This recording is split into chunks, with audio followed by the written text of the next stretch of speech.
1 year later, it has been a real exciting ride. Getting to have my loved ones here by my side. Teenage me would love to find a reason to why, cause I'm shy now. This version of Joel wants to be your dog and guide. Another new season of Not Your Average Joel starts right now. Welcome back, everybody, to another episode of Not Your Average Joel. So I'm not in my room. I'm doing another in-person podcast recording, which I'm excited about. But before I tell you where we are, I want to welcome a new guest to my podcast. This is Harris. I've known him for a long time. I've actually known him since like the elementary school days. And I was telling him before the recording that the reason why I definitely know I've known him since the elementary school days is because I actually have a funny story that happened back in 5th grade. So we went to this camp, like a lot of us 5th graders went to this camp called Camp Cosby that's here in Alabama. And anyway, we went for, I don't know, like a couple days. And during the trip, like his dad came on the trip as a chaperone. And anyway, I had like sunscreen, and I somehow ended up getting it in my eyes. And the whole day that we were there, I was like crying and whining because my eyes were burning the whole time. And I guess your dad knew that my eyes were burning the whole time I was crying. And at first, I think he was like not really mad that I was crying, but he was like you need to stop crying or something like that. But anyways, he ended up helping me with my situation with getting my eyes like feeling more better, because the whole day I felt like I was crying. And then on top of that, yeah, it was a lot better than what he'd have treated me. He'd slapped me in the back of the head, suck it up. Yeah, at first I think he did do something like, oh, like imitated how I was crying. And he's like, you gotta stop crying, like. And then, I think also when he realized that I think I was homesick, that was my first time away from home.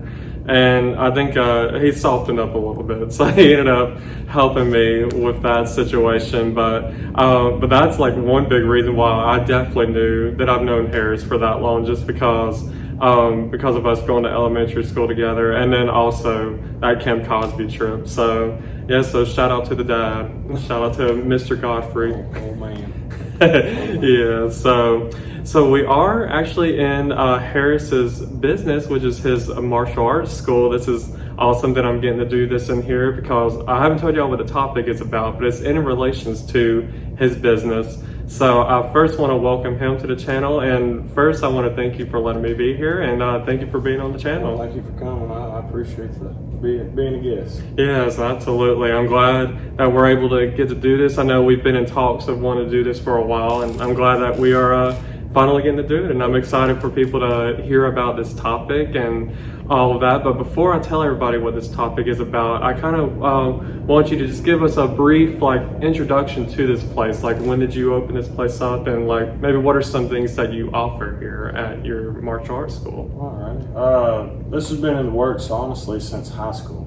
But when I met previous co-owner Drake Abbott, he's one that really gave me that second gear of, hey, this is actually possible. So we opened up January 1st, 2022, and we've been running ever since, 4 days a week, competitions every weekend, offer traditional martial arts, wrestling, kickboxing, and not a lot of other firearm schools offer, not a lot of other martial arts schools offer firearms training.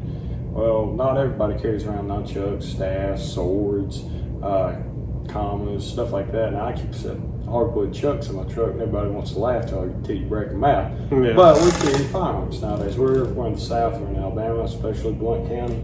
I'm gonna get my gun. Yeah. So not a lot of people offer firearms training, and to me that's kind of scary, because it takes somebody's life, but you can also use it to save somebody's life. So I offer firearms training of pistols, your rifles, bolt guns, shotguns, whatever it may be. And in the karate class, we're going to learn the self-defense, like if you're unarmed and someone has a firearm. We also offer that plus with a bladed weapon like your knife. Mhm. Also, along with the firearms training, offer medical classes. I've got an outside guy. He's come in. He's taught at least one class for me. Did 2 tours as a combat medic.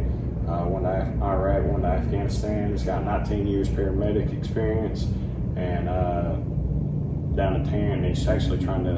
Here recently, he told me this week he's trying to transfer up here to Luxford. So I'm trying to offer everything that I can. We take kids from the age of 5 up until, if you can walk, you're more than welcome to get out here on the mats. Like my dad, he's 61. He still goes and competes. That's awesome. Just 2 weeks ago from the day, he was fighting an 18-year-old at 61 years old. Wow. Yep. He had nobody in his age bracket, so he fought down. Yeah. So he'll still get out there to be a 61-year-old man. He'll put it on you for real quick, but if you can good old rope a dope him, he'll get out of breath and you can go in and whoop up on him. There's his secret if you ever fight my dad. Yeah. But I try. It's a dangerous world, so I'm trying to do what I can. Like I offer women's only self-defense classes. I offer women's only pistol classes, and everything like that.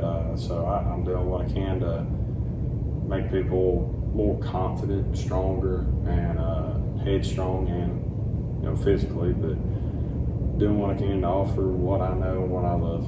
Yeah, I love it. That's awesome. I think that it's really good that you offer so many different variety of things that, so many people may just come in here, assume it's just one thing that you offer and that's it. And then they may not want to come because they may not just be interested in like just karate, but you offer so much more than that. And you also offer it to not just like kids, you offer it to adults as well, which is awesome because last year at the beginning of 2022, I actually came in here for a couple of sessions and I enjoyed the whole process. I just couldn't fully commit to it, but for those that are able to commit to it, I think it's awesome that, if you can take the time to work on yourself in that way as far as things like self-defense, I think is really awesome. And that it just shows that it's never too late to learn something new. I think that it gives people hope that, that they don't have to, that it wasn't too late, that maybe they wanted to learn as a kid, those kind of things. And now they're getting to learn it as an adult. I think it's pretty awesome that you offer that to everybody of all ages. Yeah, also last year I've actually shut the class down because nobody's shown up, and I'm trying to advertise it, but on Friday afternoons I had what I call Golden Ages Kickboxing. That's a lot better sounding than Senior Citizens class. So they had to be at least 65 years old and retired or on a limited income, and it was a free class pretty much just to get your senior citizens out of their house from sitting on the couch and keep them active. I had my wife's great aunt, is her grandmother's sister. I don't know how we consider that or call that, but she actually came, and she came probably about like 12 times out of the year, but that's more than everybody else. But I know that the guys that I retire that I used to work with, when you hear them, they just sit on the couch and about 5 years later they pass away because they're not active. They've been active for 60, 70 years and now they just sit down. And so I try to keep them active. One of my old coaches down in Gulf Shores and over in Gainesville, Georgia, they offer what they call rock steady boxing, and it's for Parkinson's disease senior citizens and stuff. And I want to eventually get into that. It's just time's my enemy right now. Yeah. I don't have time where I can fully commit. Kind of like what you were saying last year. You got a busy schedule. We kind of talked about that before the podcast. It takes a lot of time commitment to come in here and do something like this, and I know you're super busy. Yeah. Super busy. So you got to pick and choose, and I know you're having fun doing what you're doing. You're doing this, and traveling. So I definitely understand that. So, but I am glad you did come out here and try it out. See what we do. Yeah, most definitely. So I definitely recommend everybody to come here for sure. They got a lot to offer here, and I think it's really awesome. And it's not as like, to me, I feel like just the space of it, I feel like it's not as intimidating as going into like a huge a place, and and I feel like there's more eyes on you, watching you. And I feel like this is a little bit more of I feel like you're gonna get some good stuff out of this one, being here, and you feel like have like more time, like having more maybe one-on-one moments with your instructor here, because there's and maybe just a smaller setting than like some of the other places. So I definitely recommend everybody to come out here. It's here in Locust Fork, Alabama, which is in Blount County. So if you're in the area, or if you live near the area, or even if you just don't have one in your area and this is the closest one, I definitely recommend it for sure. So I actually have a guy that he drives 50 minutes one way just to come here. does he? Wow, that's awesome. And he's the one I take and do all the big fights with. So he's actually doing a mission trip down to, I think he said Ecuador, going to spread the word to some tribesmen down there. Oh, that yeah. actually are very against outsiders that you hear Yeah. stories about. So we would be going up to Tennessee for a big Muay Thai fight. So, Okay. but he's doing that, so I'm gonna try and catch him another fight around like September, October area. Yeah. I think so. Shout out to him. He's a good guy inside and out. Yeah, that's awesome. Yeah, he's really committed. So he's committed to getting out here, and also just committed to what he's doing as far as his mission trip too. I think that sounds like a really good guy for sure. Someone that's really loyal and dedicated. He is. I really enjoy him coming in here. Yeah. Everything. Yeah, so I'm sure that's definitely like one of the amazing things is just getting to meet new people and getting to just get to know them, and then also seeing them grow in like their maybe their karate skills or just any kind whatever skill that they're like trying to pursue here. Oh, yeah. I think that's awesome. It's got its pros and cons of who walks in. Oh yeah, yeah, I'm sure. It's got its pros and cons. Yeah, most definitely. So today, everybody, the topic of today is actually going to be on full circle moments. And the reason why I wanted to talk about this is because I know for one, we are kind of in Harris's full circle moment here. And, I think everybody in life goes through a full circle moment. It could be a small full circle moment, or it could just be something major. It just depends on your definition of a full circle moment. And I have, a few questions that I want to ask Harris, and, I definitely would love to hear his answers of, just mainly about this full circle moment, or even if he wants to bring up any other full circle moments that he's gone through in life too, definitely I'm open to that. So my first question that comes to mind, which you've somewhat kind of answered in a way, but I would like for you to go a little bit more into this as did you always want to open up your own school where you can teach others about like martial arts and stuff like that? Yes and no. I started when I was really, really young.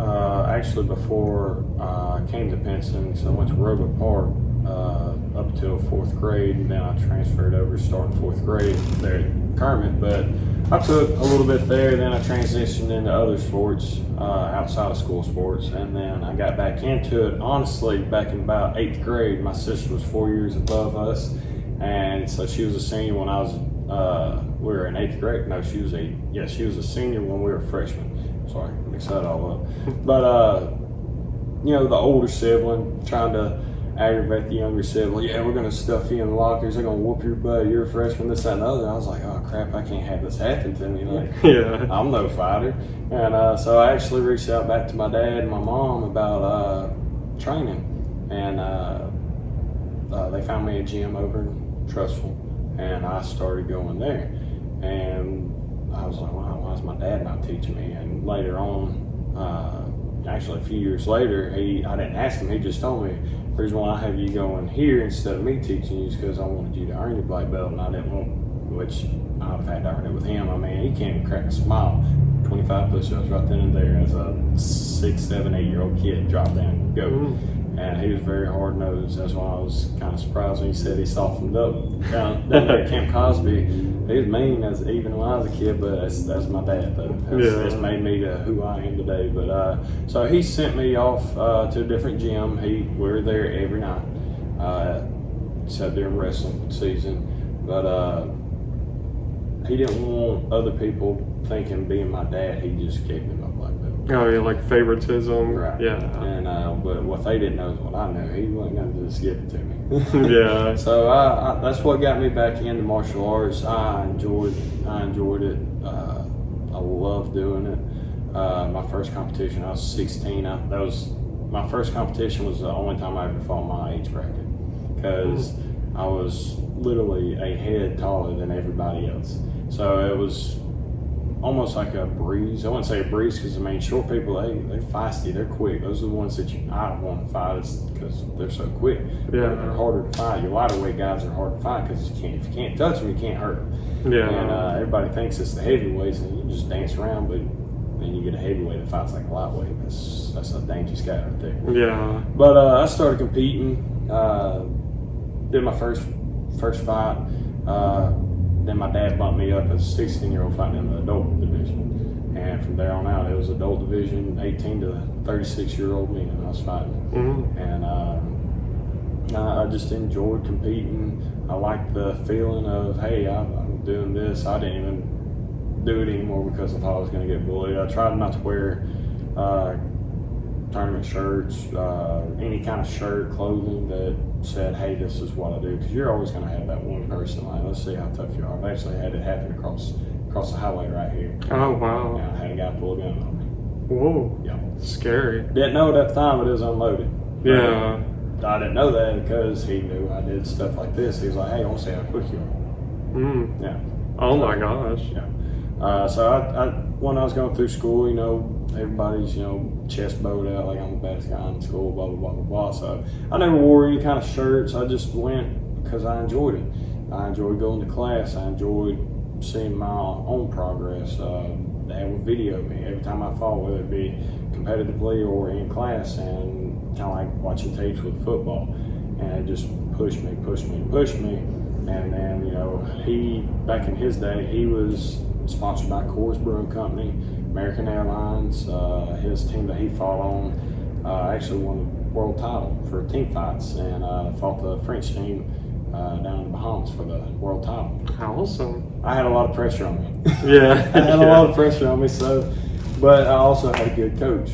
So I had my instructors there in Trussell, but I'd go there for like 3 to 4 hours having a class, and then I'd go home for about another hour or two, plus a 35-minute truck ride home on, hey, this is what you did wrong, you need to do this, and then we'd do it. So, I mean, I had a lot of outside source and just one person that a lot of other people I went to the gym with didn't have. Mm-hmm. I was very fortunate, blessed, and lucky, however you want to call it.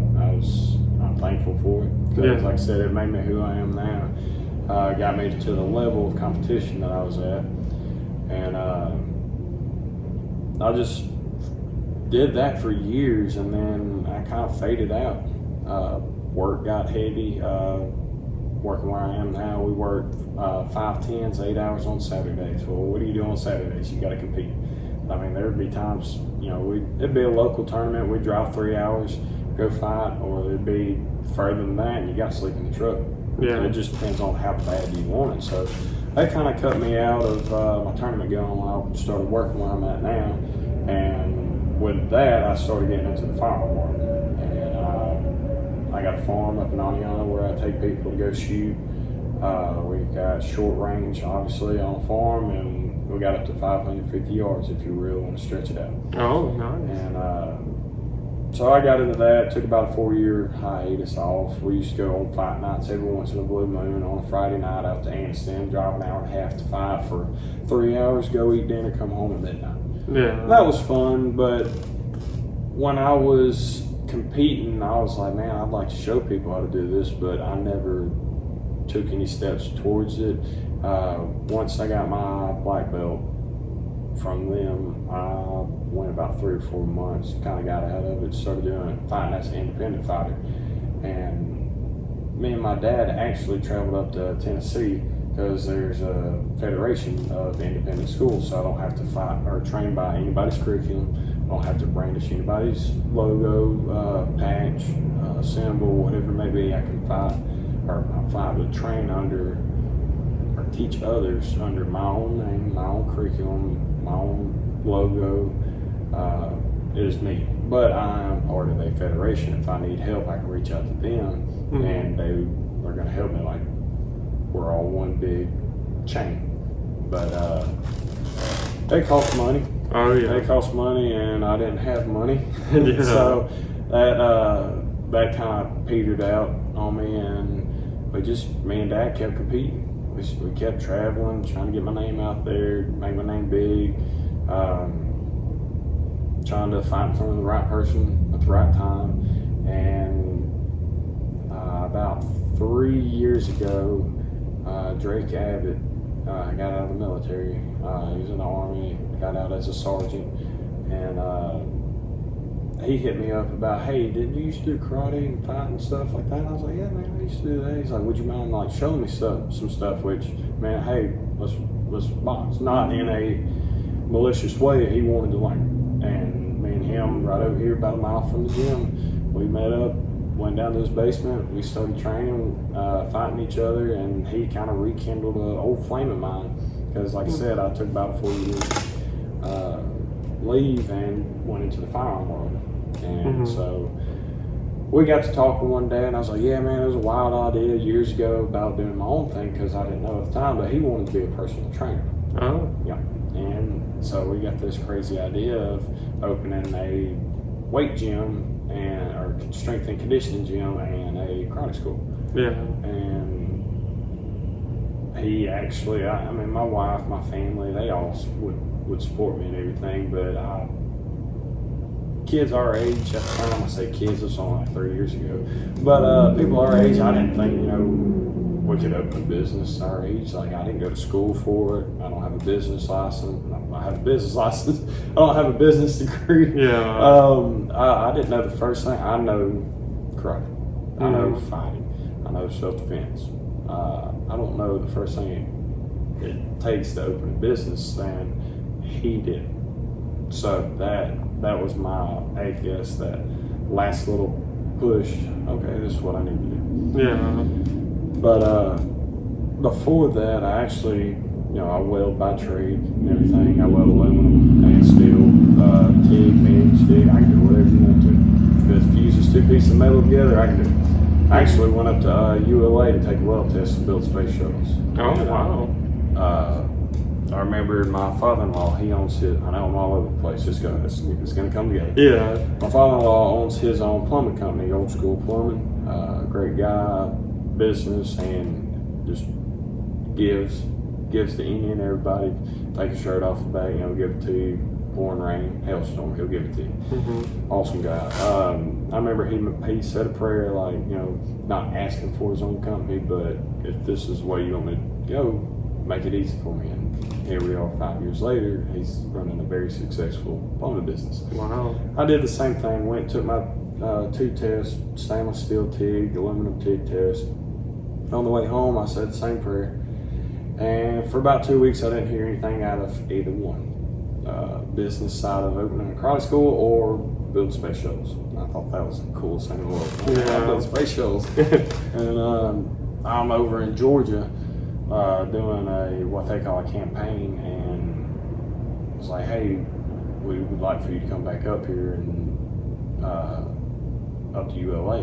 We'd like for you to come back up here. I'm like, I'm in Georgia for the next week and a half. Like, I can't do that. When they're like, all right, well, about a week and a half, we'll give you a phone call. And I never got a phone call. I guess it was either drop everything I've got and go up there, or continue doing what I'm doing. And I was like, man, I can't just leave a company truck and trailer and Georgia Power over here. And so I got back, never heard anything. I got a phone call from Drake, and Will started turning for a karate school. And I was like, well, I guess this is what I need to do then. Yeah. And it took us a while. It took us about 6 months to get this building.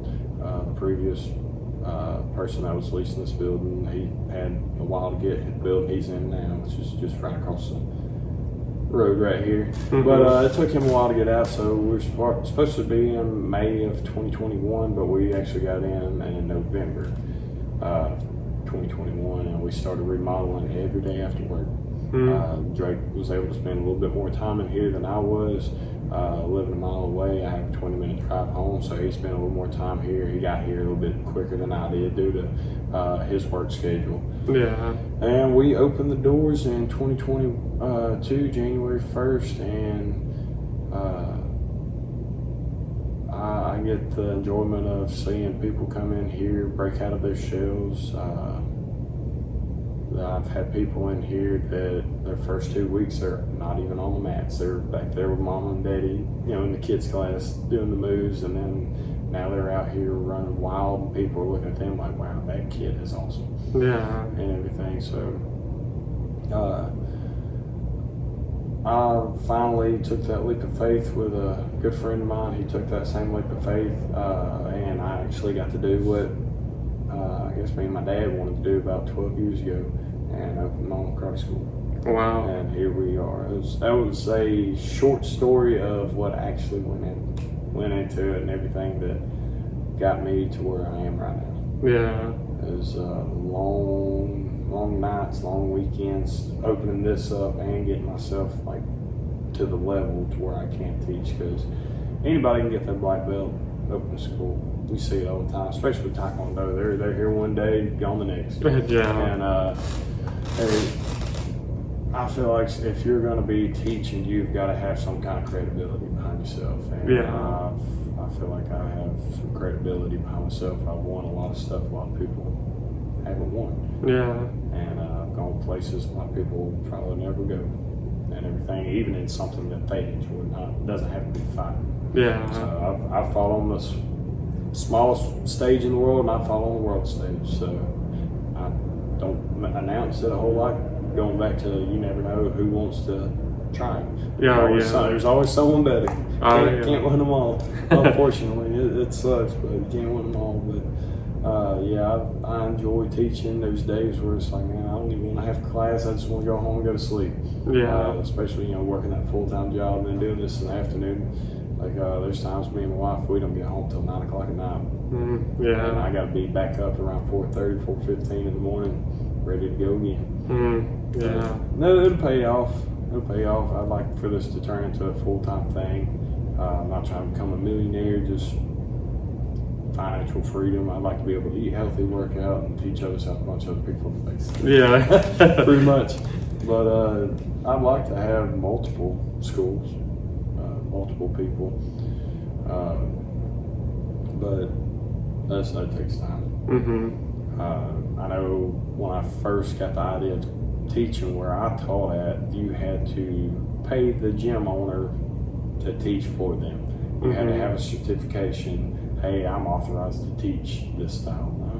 I don't believe it that way. The older I've gotten, I'm glad I didn't open up when I just got out of high school. I'd have probably done things very, very closed-minded, closed doors, like I was shown because I went to a different school. I didn't like that there, and now I'm more open than what they were. I don't know how open. I haven't sat in class in like 12 years there. Yeah. But all I knew is the way they taught. I didn't start mingling with other school owners, other competitors, athletes, and everything like that. And so, I mean, I don't have to have a piece of paper. Of course, little Johnny's mom and dad, they want to see that piece of paper. Are you authorized to teach? Well, yeah, I am. Like I said, I know what I'm talking about. I look around, I know what I'm doing and everything. So that kind of deterred me when I was younger. I didn't want to pay money to teach what they taught. I didn't like what they taught. I took certain things I liked from what they taught and teach it here, but I didn't like everything. I didn't like the way they taught it. Just because you show up in class doesn't mean you get the next belt. Yeah, exactly. Kind of thing. I don't know how far away they've gone. I don't mean to talk bad about them because they are great. They are great people. They know what they're talking about. Yeah. Ain't no denying that. They're very good at what they do. But when I went through, I saw things I didn't agree with, so I was raged. Yeah. Everything, and I'll talk to them all the time now. We've re-met and everything, and I talk to them at competitions. Still, like I said, they're nice people. Yeah. Good people. Everything. But you want me to go on any kind of details of getting up to the point of teaching, or? Yeah, if you want to go into that, you can. I always hate people that brag, boast, and stuff. So that's the only reason why I didn't go into it. I guess going back to, like I said, I have a lot of pressure on my shoulders. My dad being who he was back in his prime. Yeah. Before me and my sister came along, he set that aside to take care of us, like any parent would. And so he started coaching me. He started pushing me. I mean, there's a lot of truck rides, even back when I was racing motorcycles. There's a lot of truck rides home where I'm just bawling my eyes out. Yeah. He's just getting in my butt, and I'm like, this sucks. So I started winning. He wasn't dropping at me as much. I was like, man, it's okay. I'm gonna start doing this. Well, probably not the best way to parent or coach, but like I said, he got me working today. So Yeah, there you go. I started winning. He started competing after I started winning again. He's old.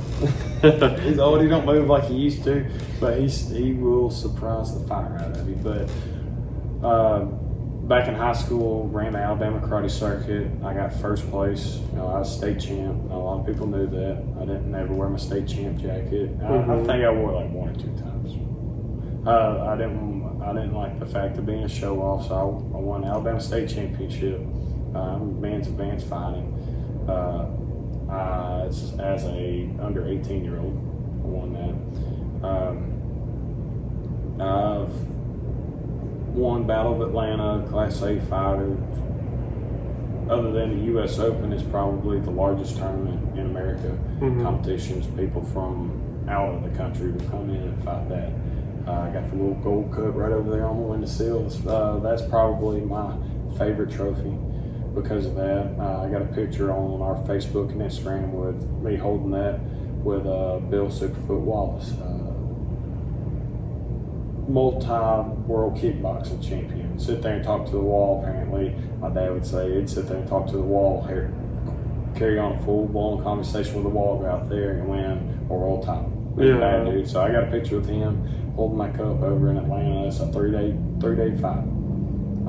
It's huge. There's 3,000 or 4,000 competitors. Wow. I didn't realize they had some that last that long, like 3 days worth of Yep. fighting. Is it kind of like rounds, like like a tournament? Stage bracket, experience bracket. They got open hand forms, weapon forms. They got what they call creative forms now, where I can just call it more gymnastics and hollering and screaming. I don't do the flips.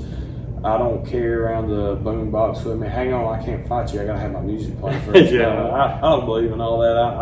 I'm trying to bring back the old school hard style fighting of kickboxing and karate. Karate's got such a bad name for it now. Like, people think we're gonna go out there and dance around because that is so popular now. Nobody wants to get punched in the face. Yeah. So I'm trying to bring back that hard style fighting. Like, I got 5 and 6-year-olds in here walking out with black eyes and stuff, loving it, hugging each other afterwards. Yeah. But in the ring, we get down to business. Oh yeah. And everything. So I'm trying to bring that back to the name of karate. And so I did that. I won Alabama State Champ.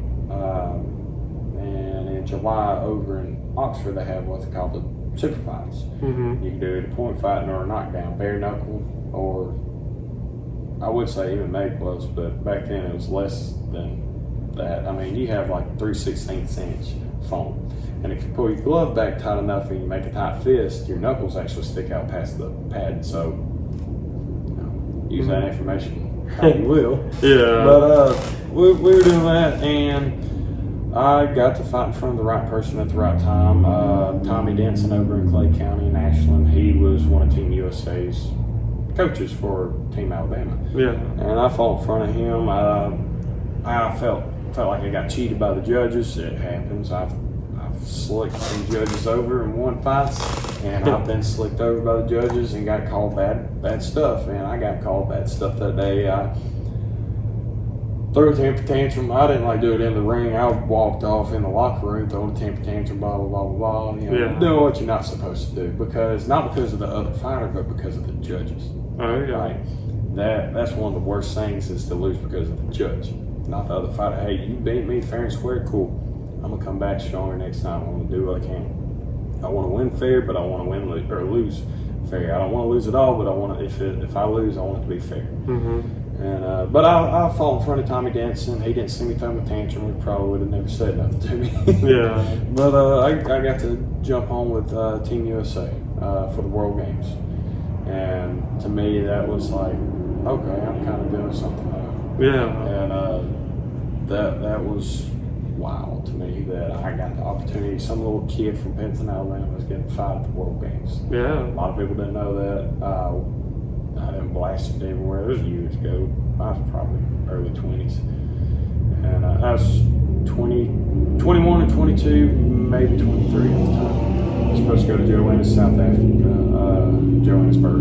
South Africa, and fight. And well, I'd go over to his school in Clay County about once every other month for team fights or team practice.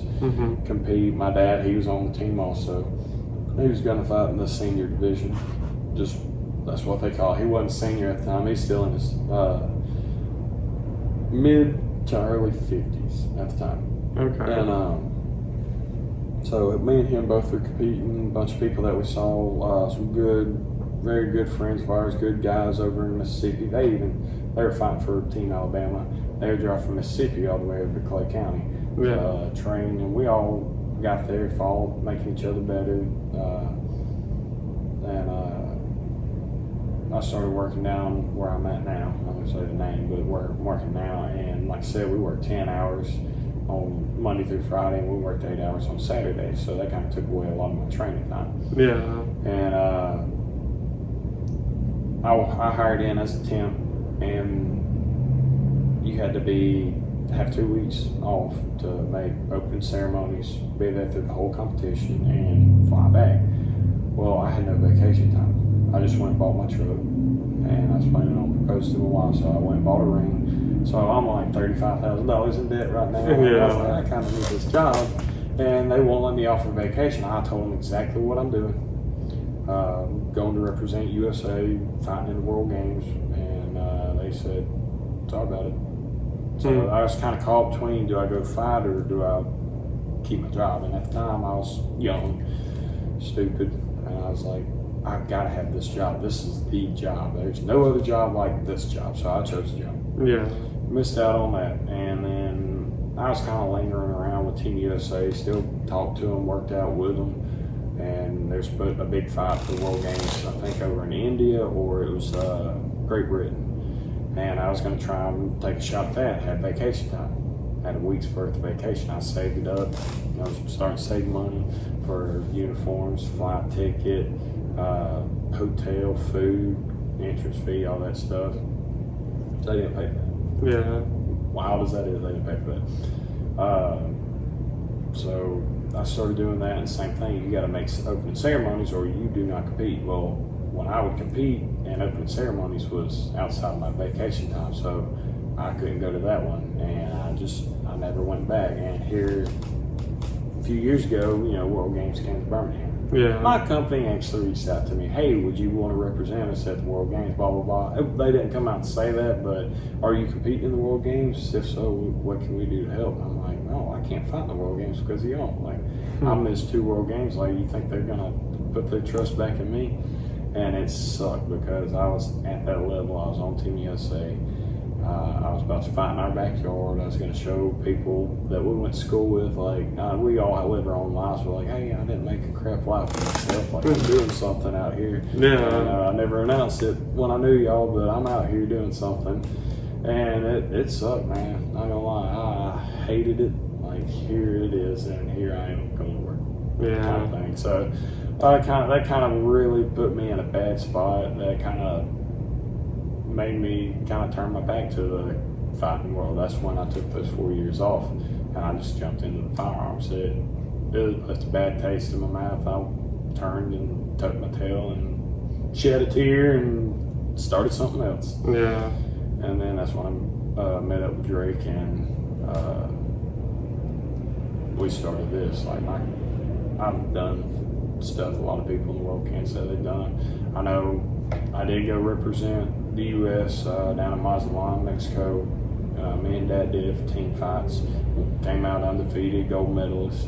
Wow. So I did do that. I didn't make that announcement. I made an announcement on Facebook, but I had like 60 friends on Facebook. I was not the most Facebook savvy person, but I keep that medal. at my house in my nightstand by my bed. Yeah. I bring a bunch of my medals here, trophies here, USA uniform, Corps uniform, American Airlines uniform hanging up stuff. But that medal, that one's my first out of the country. Team USA on my back, ragtag team going out of the country and competing and actually winning. So Yeah. those are some of my bigger accomplishments. I know I fought for the NBL or their series, which is the National Black Belt League. I know going into one of their big fights, had to fight a 4-time world champ, and I didn't win. Didn't win. I came close. He beat me. Judges called by 1 point. Oh, wow.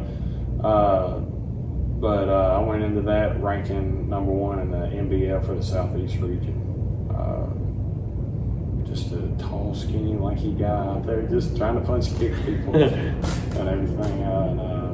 But yeah, I don't care if I win now. I've gotten past that part. Obviously, everybody, I want to create winners. I want to win. You want to win at life and everything you do. So yeah, I do want to go in there and win, but I want to see others win. I've done my time. I've made a name for myself. I've accomplished things a lot of people never had the opportunity to do. Yeah. So I just want to go out there and see other people do the same thing, have that same feeling that I had of accomplishment. I know I didn't talk to a lot of people back at school from what I remember, so I felt like I was kind of stayed to myself, but so I didn't get to really express that with anybody. So I want other people to go out and feel that sense of accomplishment and have that feeling with their friends and stuff.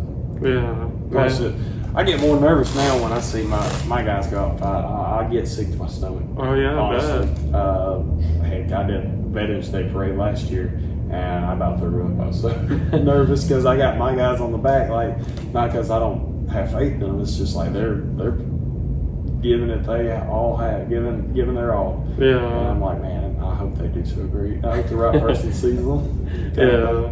So, but yeah, I get that kind of self-satisfaction of seeing them turn into a full-blown athlete. That's what I enjoy now. Yeah, so I like the teaching point, like you said, that full circle moment. Started, didn't know jack squat, trained, worked my butt off, sacrificed a lot. I didn't have a girlfriend going through school where a lot of people were out there partying, having girlfriends, this, that, and the other. I fought.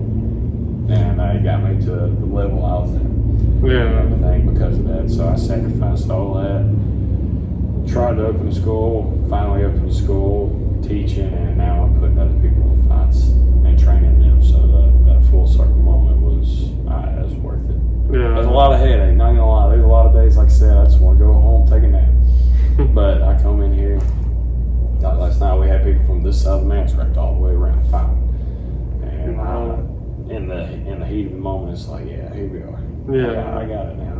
That's awesome. Yeah, that's what one thing I love about doing podcasts like this is even though I can know somebody for so long, like there's so much that I learn about a person. Like I didn't even know that you accomplished so much even in high school alone, because I guess for one thing, I was really quiet back in high school, so I probably literally didn't speak to anybody.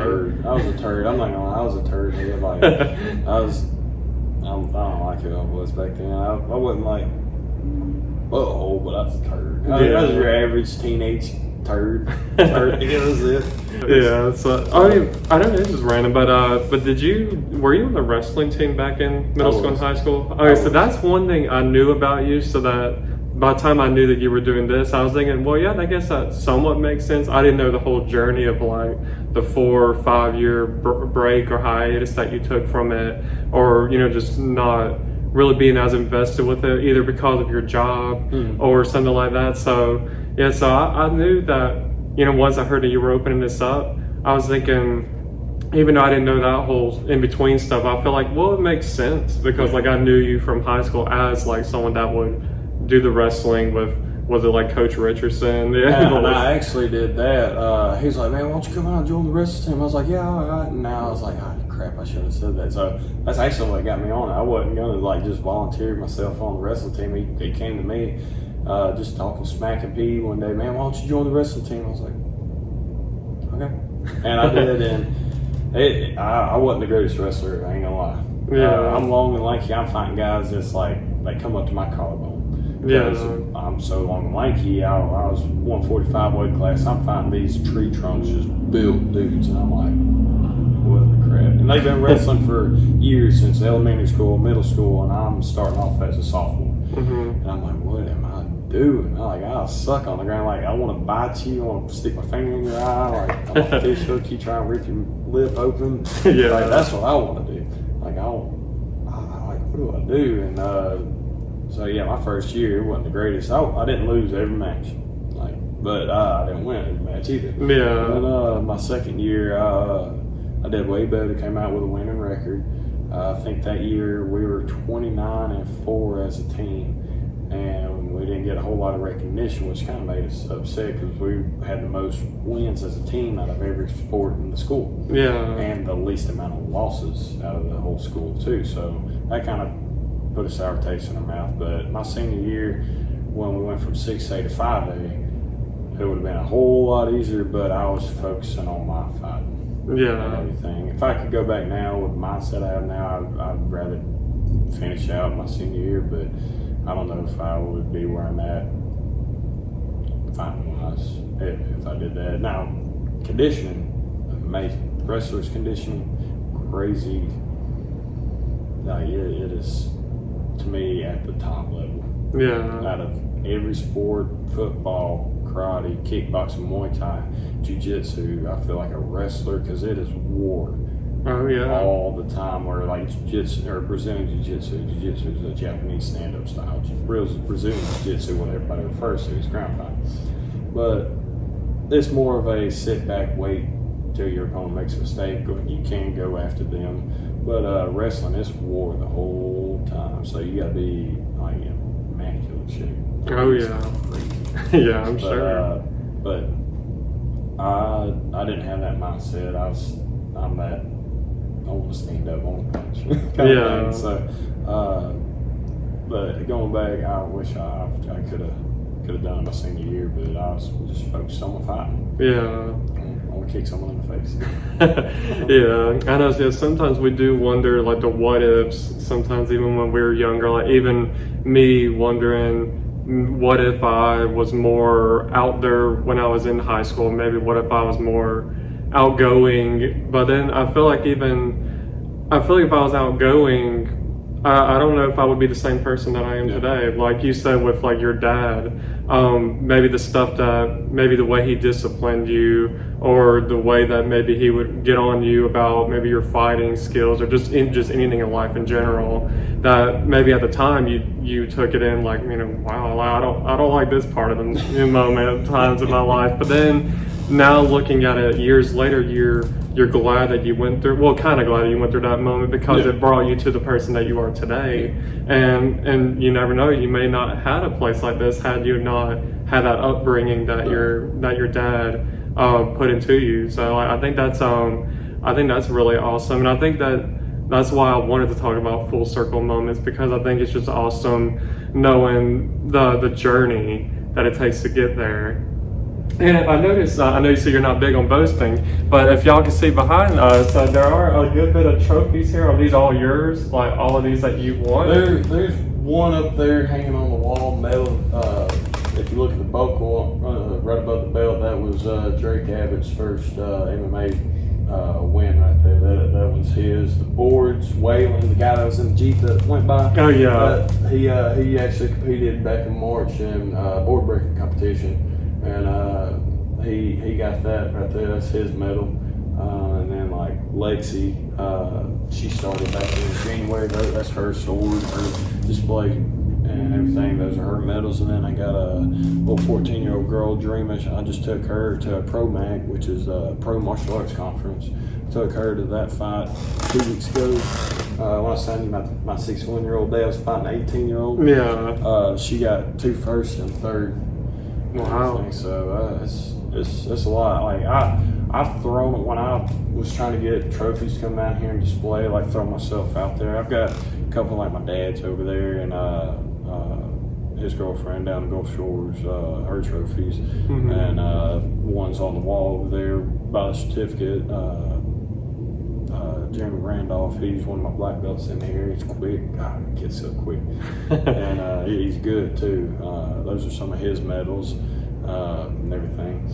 But I actually threw away probably 10 garbage bags worth of trophies just because they're so cluttered up. And there was years at a time that I would win and I wouldn't bring the trophy home. Or Yeah. medal home. I had nowhere to put them, and I hate how that sounds like, oh, I was that good. And I mean, one, you got to give credit where credit's due, but at the Exactly. same time, like, I don't want it to come off as showboaty, big-headed, big ego, but I had no room for them.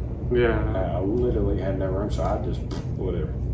Now, like your grand champions, like, you know, you got that tall trophy right there, your cups over there, that belt.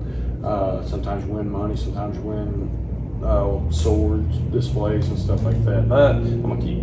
Yeah. Sometimes you get money, but yeah, all those are mine. They're all first, some second, stragglers through there. You can't win them all. Yeah. You know, if you got like 6, 7 people in your weight class, your age bracket, you got to fight them all. Mhm. Can you beat them all? Okay, once you won your weight class for your age bracket, you fight the winner of the other weight class in the age bracket. You fight the other winner of their age bracket and weight class, and there's your grand champion. So you may fight 3 times in one afternoon, or you might fight 12 people one day. Right Yeah. under there, like hope you're in shape. Man. And everything. And we hit hard, like I said. A lot of people, karte's got a bad name to it. A lot of people think we're just out there. Oh, I'm just gonna touch you, no. Like bloody noses, like you're not supposed to now because everyone's so sue happy. Like Yeah. I've bloodied people's noses, black people's eyes, I've kicked people where they go throw up, and now I mean it's like I'm scared to hit someone because I'm gonna get in trouble from the promoter. Like it's a contact sport, but Yeah. yeah, we like I like to throw down in the men's division, black belt division, and you get your head cleaned if you like if you ain't careful. Yeah. A lot of people think it's just tiptoeing, dancing around out there. Like you'll come across some fighters that'll clean your clock for sure. Oh yeah. Yeah, I bet. Yeah, that's They'll smoke you. yeah, I think that's good that you want to teach like basically the way that karate should be, not the way that it is nowadays. Even though I'm sure at these like tournaments you have to kind of go according to their standards, or else, like you said, you may get in trouble doing the way it used to be. But Like, up here in Albertville, 3 weeks we got a Yoshikai fight, Japanese style. They fight knockdown like over there at Super Fight. So it's either bare knuckle. Oyama does it down in Homewood. It's bare knuckle hard as you can. You're trying to knock them down or knock them out. oh, okay. Bare knuckle or like your MMA gloves. So I mean, it just depends on who the promoter is. Like, and you got to fill them out quick. Like, Yeah. Can we hit hard? Can we not hit hard? And the best way I like to fill that little thing out is go hit them hard. They'll let you know. Yeah. They'll let you know. I got a 7-year-old Zach in here, and he'll kick someone in the head at a competition, like knock them down and everything. I got another kid, 6-year-old Lathan. I call him a tank. Man, I mean, you can hit him square in the face and don't care. Here he comes with that kick, and I've seen him put people down wearing chest protectors. Wow, impressive. Yeah, so I mean, we hit hard. It's just kind of touchy-feely nowadays. Yeah. Sorry, really, but- No, you're good. I was just thinking about, I know you said how now that you teach these kids and when you go to these competitions, you get more nervous and like to where, Yeah. and I'm sure a lot of it has to do with, for one, like you want to see them do well, and you want to see that you're teaching with them, you're training with them is paying off, like in, like I guess according to the public eye, but also just wanting to see them, because sometimes we could be our worst enemy. Yeah. And just thinking that, like, you know, I know you were talking about not too long ago about like the belt training situation, like the belt testing situation that y'all had, how they did so much better, like, you know, with being in more of a bigger crowd, like in a competition, than maybe they would be in a smaller setting like this. So like even just the nerves of just thinking about like how they did here compared to there. Yeah. Like I'm sure there's just so many things that rush through your head,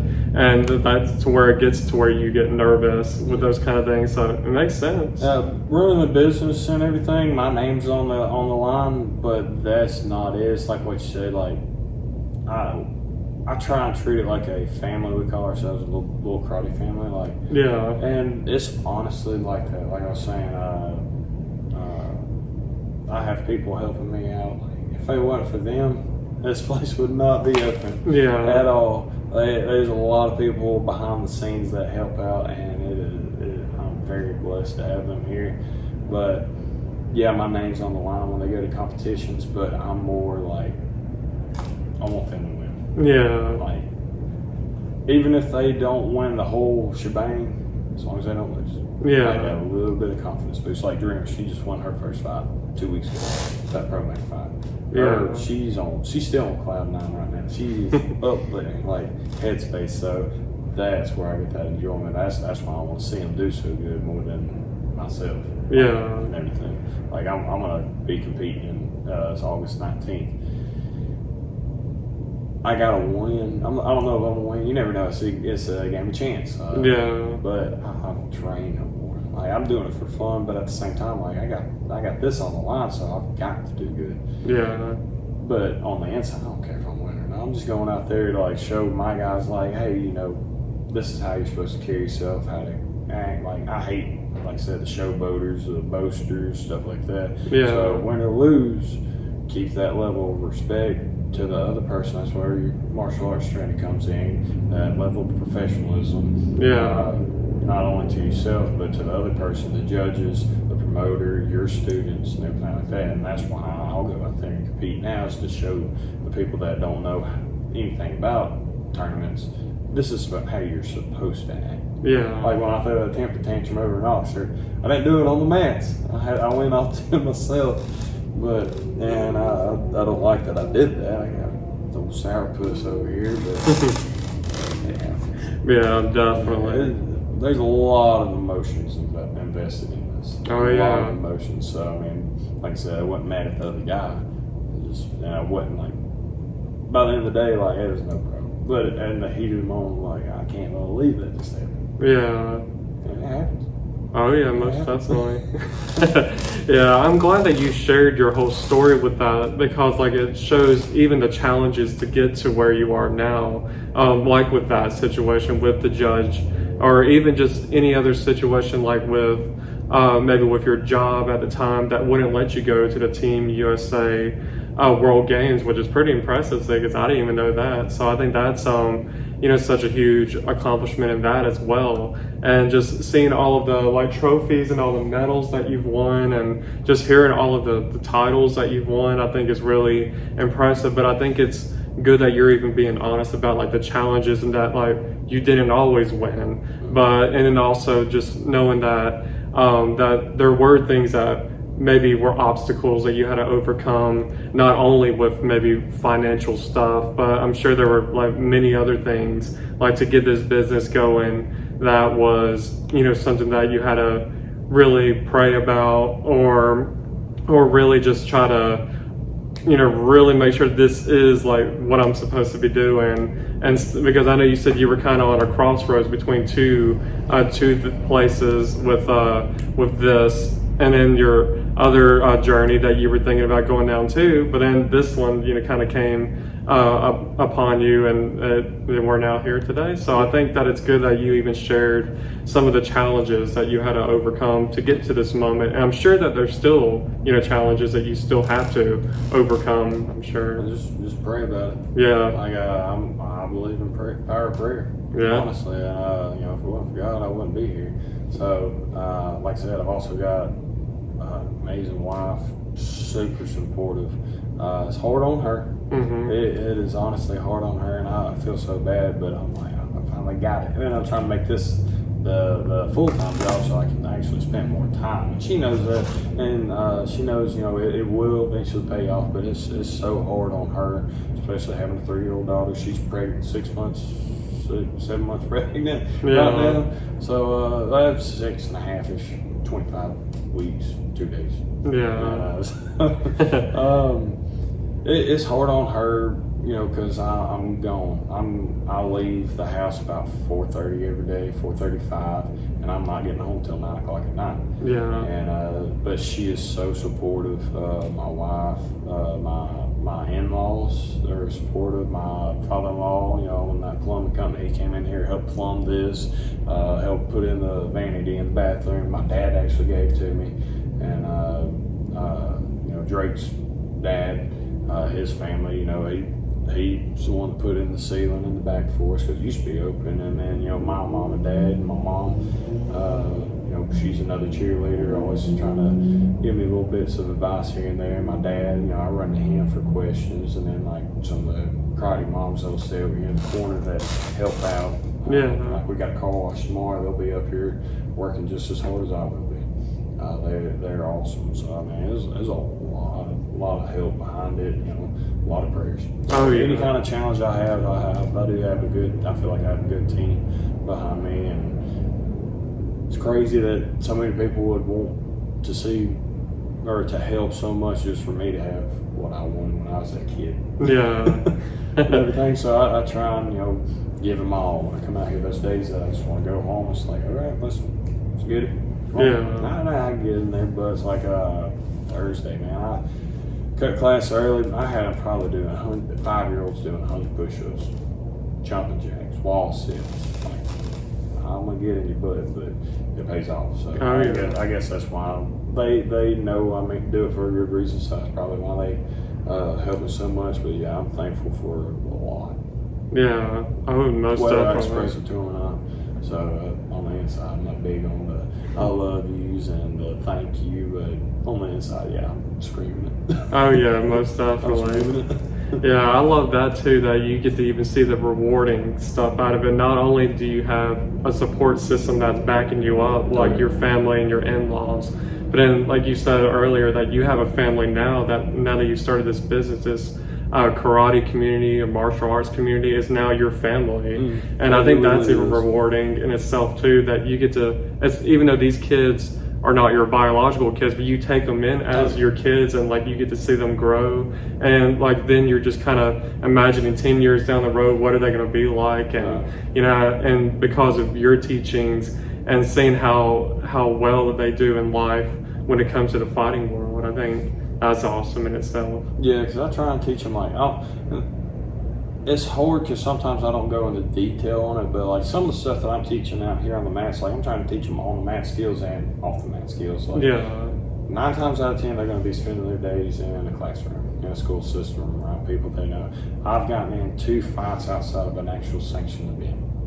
Wow. So I'm 30 years old now. I started thoroughly when I was 14 years old, so I've been doing this over half my life. I've only gotten into actual fights that I didn't go looking for. Yeah. And by that I mean the competitions. So I'm trying to build off the mat skills that they can carry throughout life. Like you can play football, get bruised up, banged up, and you'll be in your 30s and you're dying, like struggling. I've seen people come out here and they used to do that, and they're over here hobbling and everything 30 minutes in because they play football or baseball, this and the other, long elbows, shoulder, knees, hips.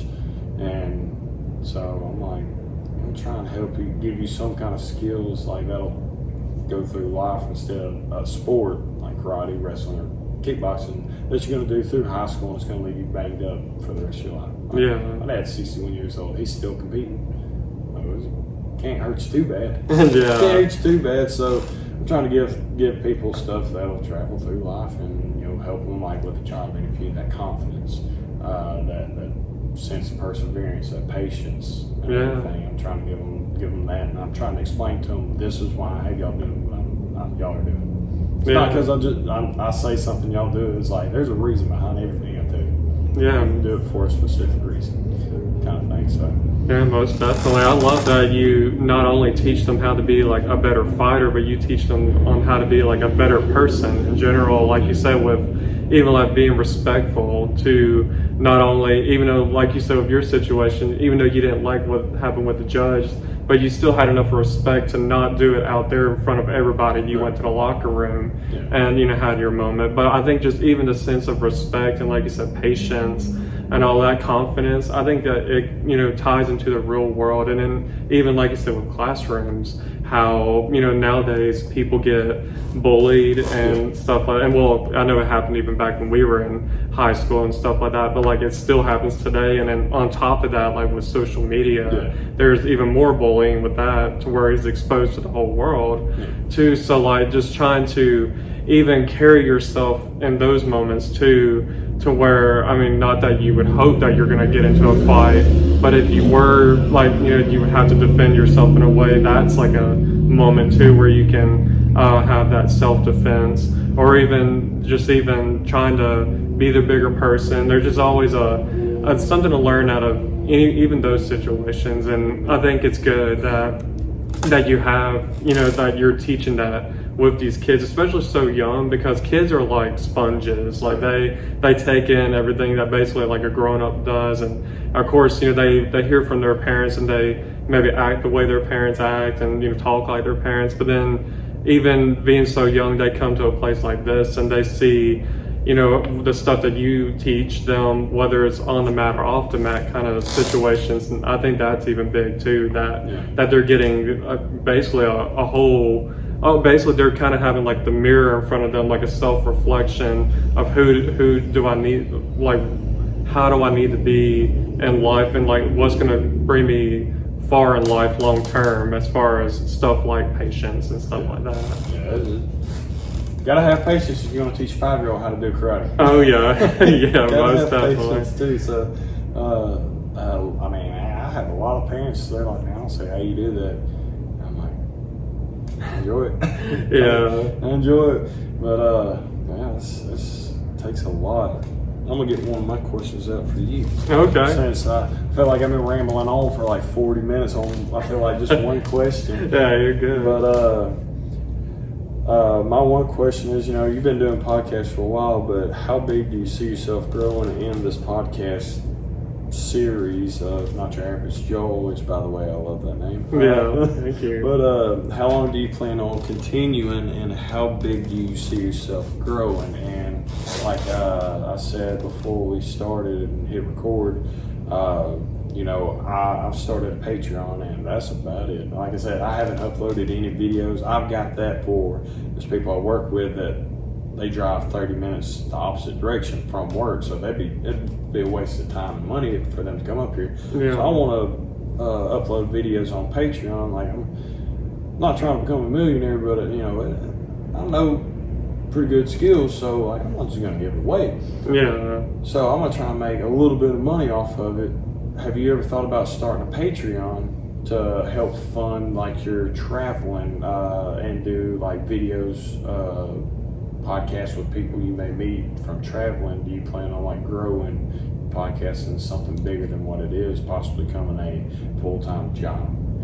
That's actually a really good question, because these have been things that I've really been thinking about, like as far as wanting to do this more on a full-time thing than like a part-time thing, to where, not that I would have to leave my job, but at the same time, well, I don't know. I guess we'll just see how this goes, because you just never know, because I've never thought about like doing Patreon, even though I've heard of it and I kind of understand the concept of it, but I've never actually thought like, would people be, maybe it's because sometimes I guess my challenge could be is I hold myself back sometimes. Like I feel like I'm my own obstacle. I start playing mind games with myself and saying, would people really be interested in, like, if you post videos on Patreon, will people actually support you and have your back? Because like maybe people think of you as the same person that you were back in high school and think like, why would we want to support someone that doesn't talk and stuff like that? But then, then not realizing that here I am, I don't shut up on my podcasts anymore. So that's what people want to see. There's people that pay people to watch them eat like noodles and talk about current events. It's like, nobody wants to see that, but people do it. So you never know.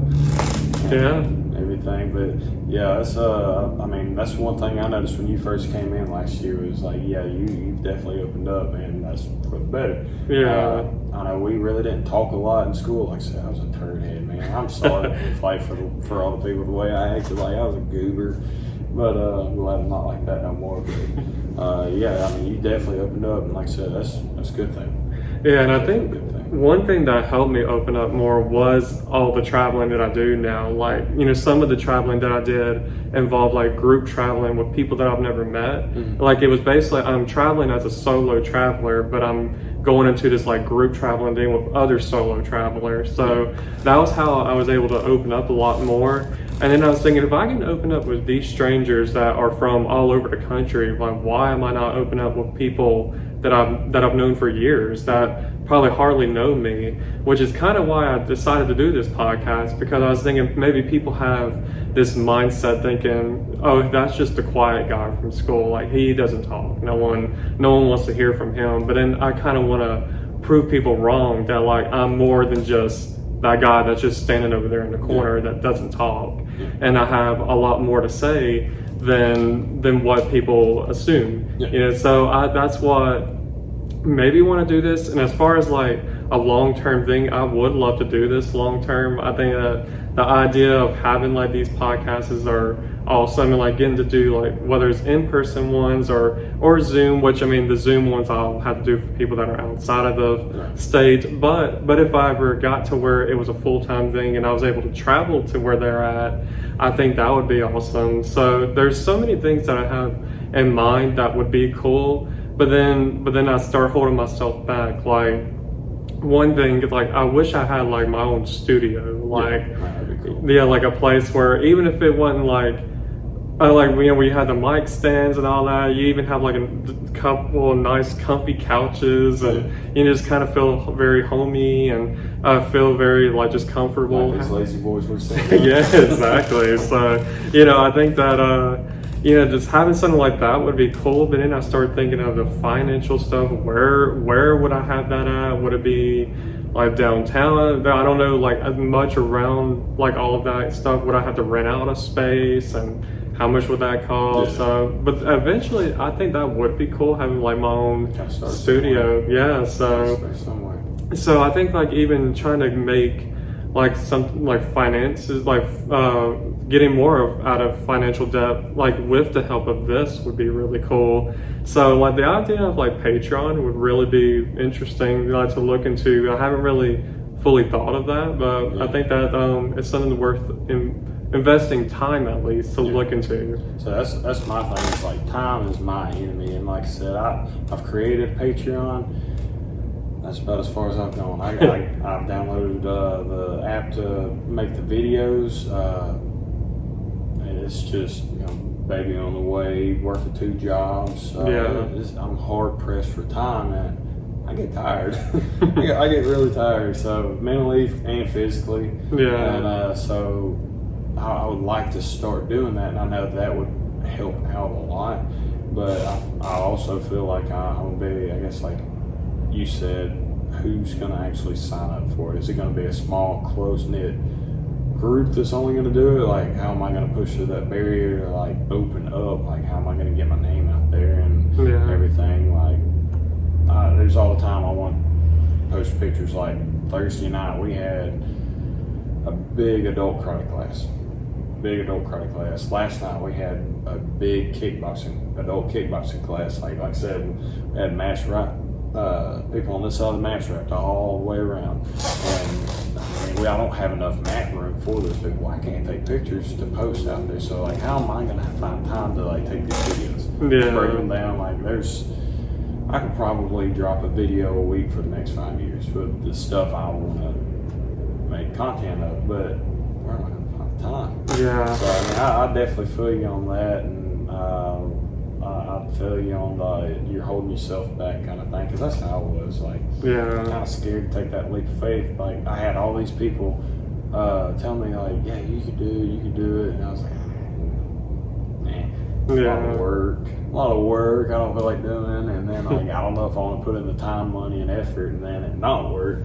And then, you know, like I said, I'm real big into the podcast, like Sean Ryan's show, and motivational speakers and stuff like that. And I listened to Denzel Washington say one time, you know, imagine you're lying on your deathbed and you got all the ghosts of who you could be or potentially have been, and they're all asking you, why didn't you take that chance? Why didn't you bring me to life, kind of thing. And that's why I took that leap of faith with Drake that day, and it's like, oh, let's do it. Yeah. I'd rather try it and fail than not try it and be like, what if? Yeah. Kind of thing. So sometimes I totally agree with you. Sometimes you're your own worst enemy.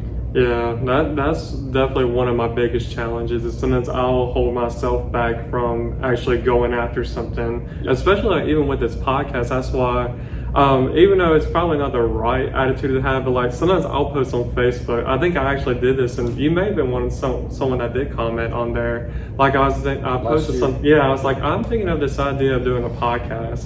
Like, would anybody really be interested? And it's almost like even that was, even for me, scary to post that out there. Is I was thinking, what if people are blunt enough to say, no, not really? Like, I could care less to hear you. You never spoke to me in high school. Why would you want to speak now? Like, that's not the audience you want anyway. Yeah, exactly.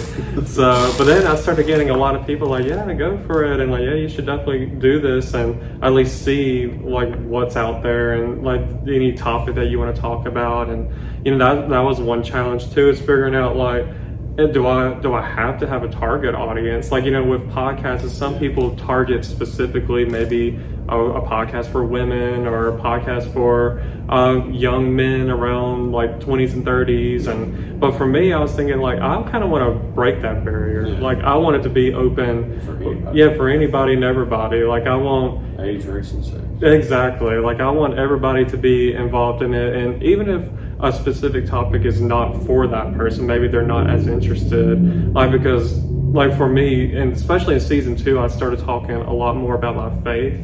And I didn't really talk about it. I did a little bit in the first season, but for some reason I looked at this podcast journey as like a hobby at first. So I was thinking, well, let's just start this off as a hobby. But then once I got into season 2, I kind of like had this feeling that like, you know, maybe I should, you know, I tell people I want them to get to know me more than just a quiet guy. Yeah. And my faith is a big part of that. So like, and I feel like in a way, if I call myself a Christian, I know there's the idea of the Great Commission of like spreading the gospel. Yeah. Even if you're not always on there talking about Jesus, but like even talking about things that are maybe in the Bible, like whether it's jealousy or bitterness or something like that. So I started trying to incorporate more of those things in my second season. And I felt like the first like time where I saw a challenge was during that season, because I started seeing less views, and then I started seeing maybe like more people also like maybe more criticism. Not like a bunch, but like a good bit of criticism, to where it made me want to give up on the podcast. But I was thinking, I think that's exactly like what the enemy would want. That's the devil. Yeah, the devil would want me to stop talking about, because probably the enemy was thinking at first, oh, he's just going to talk about other stuff. Yeah. But then when I started talking about the name of Jesus and talking about things that are in the Bible, then all of these things start coming in my head. Like, nobody wants to hear that, or nobody cares to hear about that. In this day and age too, to do that stuff, because I tried to do that here. Yeah. I've actually slacked off on. I need to start back, but there's like you said, like I talked to an old preacher. I used to go down here to Grace, and now me and my wife can walk to church, just like here to Burger King from my church, from where I live at. So drive time and gas and a little sleep time, I'm not gonna lie. We swapped to a different church, but when I was still going down there to Grace, I called my preacher and was like, hey man, I really want to do this, but I don't want to do it for self-promotion. Like, I'm not trying to like make myself look good, like trying to preach, and man, I'm no preacher. I'm no preacher at all. I've done a lot of things I'm not proud of. I still do things I'm not proud of. You know, you're not supposed to do as a Christian, but I'm not perfect. Everything. But there's a guy that I follow. It's childish, but he calls himself the Pew Pew Preacher. He's on Instagram, he's on Facebook, and he is an active. They call him 30 civilians. Like, just a guy that, you know, play carry-on rifle, and goes and shoots. And what he does is he'll post pictures of either guns or an equipment, and he tries to relate Bible verses to a certain topic. Like one that I started the very first one I did. I asked all the kids while they're stretching, and not the kids, but like the teen and the adults, like, you know, hey, say you hear a bump of the night, you know, what's the first weapon you're going to grab? And I went down each and every one, and they said that, and I was like, okay, well, we're also fighting a spiritual battle, like the Bible, that is your weapon. Yeah. You know? So you got your physical battles here in the world, and then you also got spiritual battles, like that is your one weapon you go to. And like I've slacked on reading my Bible. You know, I tried to read my Bible like carpool now, but keep a Bible in my truck. Now on lunch, I try and read my Bible for 30 minutes. Yeah. Need to read more than that, but you know that's what I would do. But and I don't, you know, I don't straight up preach, but I give an example, and then I give a Bible verse, and then I give a real world example, like if somebody breaks in, what weapon you gonna grab? Yeah. And everything, and then I try and give a Bible verse that goes along with it. That's what pew pew preacher does. I don't know why like grown men will say pew pew, like it's funny I guess, but like you're a grown man, come on now. Yeah. But that's what he calls himself, and he's a preacher, and that's what he does. And I saw that, and I was like, man, I'd like to do something like that, because you know, if it wasn't for God, I wouldn't be here. Yeah. So, and it's something I try to incorporate, because you know, if I lost students, hey, sorry about it. Yeah. Like if mom and daddy don't want to hear it, then hey, you can drive an hour away and go somewhere else, or not do it at all. But and I've slacked up on it now. I need to get back into it. So Yeah. I might have to start on Monday now that I'm talking about it, because Yeah. I've thought about it. But I think about all kinds of things at work, and when I get here, I'm like, what am I doing? Yeah. What am I doing? What was I supposed to do today? You know, like I got a set schedule. I got to teach and everything. But yeah, like you said, you know, I tried to use this as a venue to, I wouldn't really say preach, but I guess try to get the word out. Yeah. And everything. Yeah, I think that's good. That you at least try to even throw that out there every now and then, because like you said, at the end of the day, you wouldn't be here if it wasn't for God. So like you want to give glory and, you know, some parts of it throughout your teachings and all that. And like you said, you know, you get your negative comments and everything, so you just gotta stay strong, and you know, don't fall to the negative reviews. Yeah, I think that was something that I had to learn real quick. Like, I think some people had to really get some talking to me for me to realize that, like, okay, not everyone is gonna like, you know, I guess I'm more of like a people pleaser sometimes. I think, Yeah. you know, I want people to like what I post, and then like whenever I don't, or if they say, even if it's not about faith, if I'm just talking too much, you're boring to me, like you're talking too much, you're going on and on about a bunch of nothing. Even to me, I feel like it's interesting. But, you know, for everyone else, they may see it and like, oh, that's boring. No one's going to want to watch a 2-hour podcast, which kind of what made me start splitting up my podcast like into 2 parts, to where like if I go over like an hour 15 minutes, I split it up into 2 episodes so that it don't feel like it's overwhelming to people. So like I had to like learn a lot of stuff that, you know, not everyone's going to like the content that I post, but at the same time, this is stuff I want to share about my life, whether it's faith or whether it's about any different topic, you know, fun topics or even topics that are a little bit more serious. So I did definitely have some challenges to where I didn't think this would be a long-term thing. I was thinking like maybe I should just give it up, but I think I got some people that started messaging me and telling me like, no, like, you know, I'm gonna pray for you, and, you know, don't give up on this, because then after that, once I started getting all the motivation to keep going, I stopped looking at the podcast as like a hobby and looked at it more as God's calling in my life. So that's where I was thinking now. Make it easy for you. Yeah, now that I look at it in that perspective, I think I definitely can see this going long term, and I would love to see it grow to where, you know, to where I'm able to have like my own studio and to have this as something that I do more of a full time. So that would be awesome. And Yeah, you do that, and if I'm still doing this, I'd like to come back and do another one. yeah. In your studio, for sure. Yeah, that would be awesome. Like, I really do want to look into like places, because I mean, I know we live in a city where it's not as big as like Atlanta or like, you know, New York City, definitely. So it's like trying to figure out maybe the challenge of where can I like do a studio? Like, where can I? I guess be like a central location for any and everybody around. So this person's not like, oh man, should I drive 4 hours just to go talk to him for 2? Yeah. I mean, like I said, I'm big into Sean Ryan. He'll fly people in, put them up in a hotel. Of course, he's making a lot of money. You know, he's not just a podcaster, ex-Navy SEAL, and he does a Patreon where he'll also like put out combat videos, not of himself, but you know, say such rifle up, this is how you do this drill, that you do this for this reason, blah blah blah blah. So it's not just podcasts he does, but he'll fly in people, and I didn't know if like you would want to get like to that level.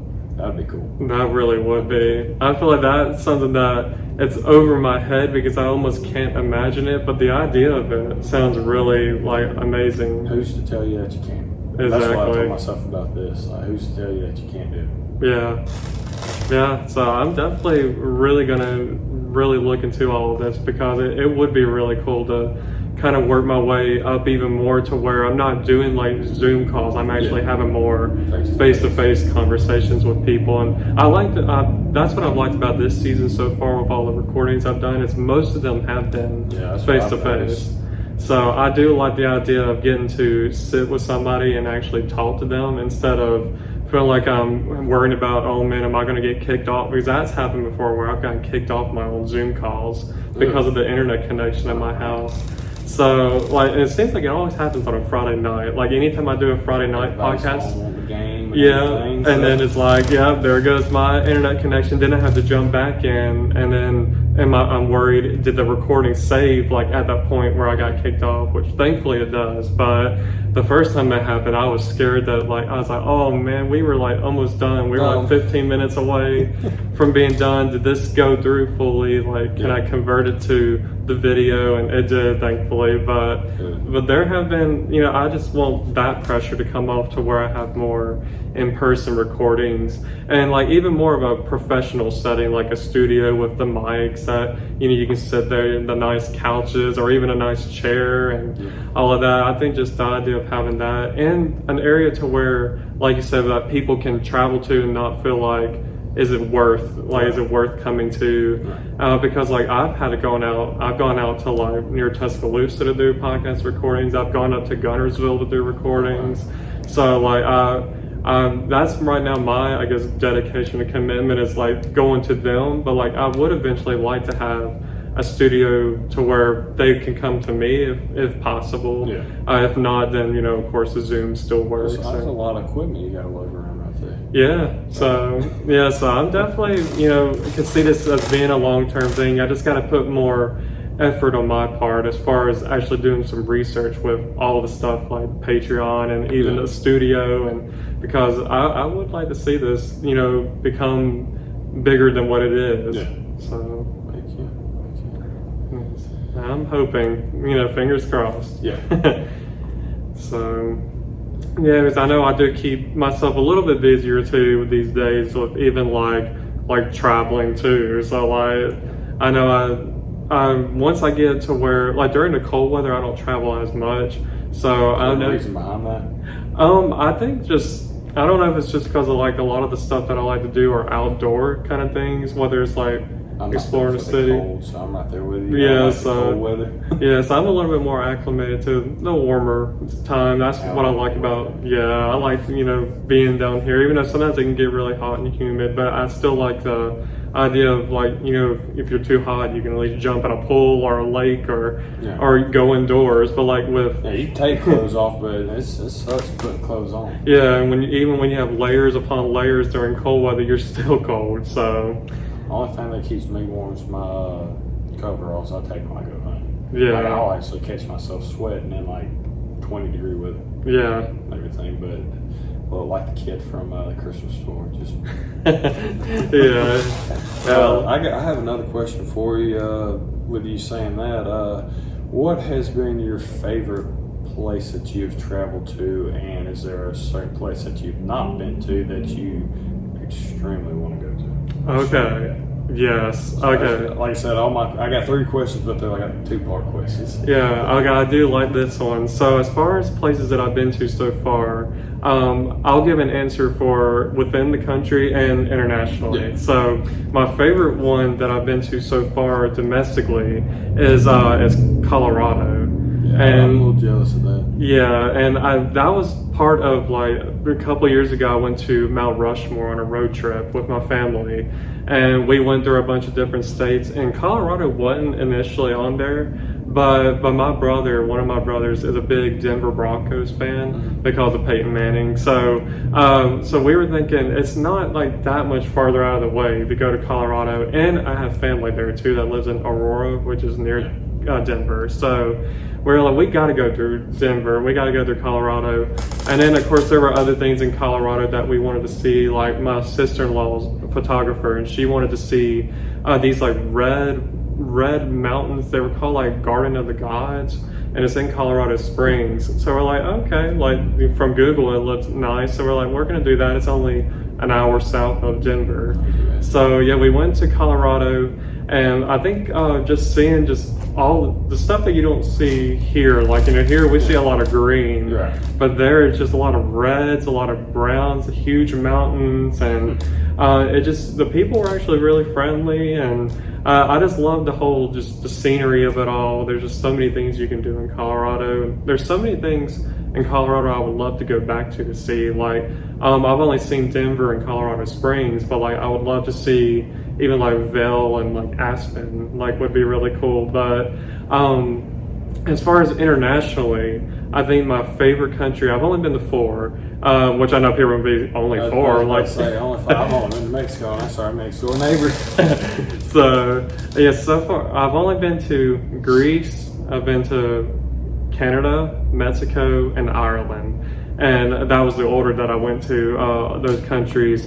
And I would say my favorite country, surprisingly, is Ireland. And I thought nothing would ever beat Greece, because I was thinking Greece, like you think of the Mediterranean, you think of the really blue water, the, you know, Opa, you think of all the good food and the nice weather. But when I went to Ireland, it actually wasn't initially the trip that I was supposed to go on. It was a group trip, and I was supposed to go to London and Paris, but because of COVID, it kept getting postponed.